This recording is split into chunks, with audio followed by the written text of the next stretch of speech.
আমার স্বামী 5 বছর ধরে পরকীয়া করে, আমি সব কিছুই জানি কিন্তু কিছুই বলি না। কারণ সে আমার ভরণ পোষণ, বাচ্চাদের খরচ সব কিছু দেয়। আমার মা বাবা বেঁচে নেই, আমি তার স্ত্রী হয়ে সব কিছু মেনে নিয়ে তার সাথেই আছি। আমাদের 9 বছরের বিবাহিত জীবন। যার সাথে পরকীয়া করে সেই মেয়ে বিবাহিত, তার স্বামী বিদেশে থাকে, কিন্তু দুজনেই কেউ বিয়ে করে না। তাদের গভীর সম্পর্ক আছে, আসা যাওয়া করে সেই মেয়ের বাসায় আমার স্বামী।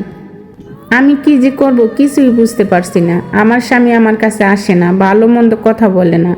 এছাড়া বাজার করবে, বাচ্চাদের আদর করবে, হাত খরচও দিবে, শপিং করাবে, সব করাবে। কিন্তু আমারও তো ইচ্ছে হয় স্বামীর আদর ভালোবাসা পেতে।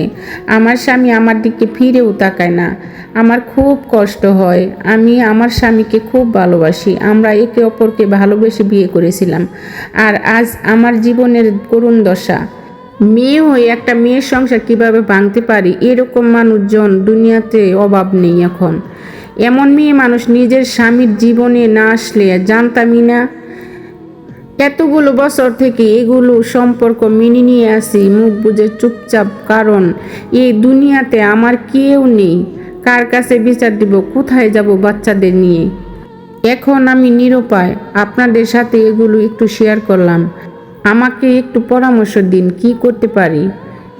এক আপুর জীবন থেকে নেওয়া গল্প শেয়ার করলাম আপনাদের মাঝে। কেমন হয়েছে অবশ্যই বলবেন।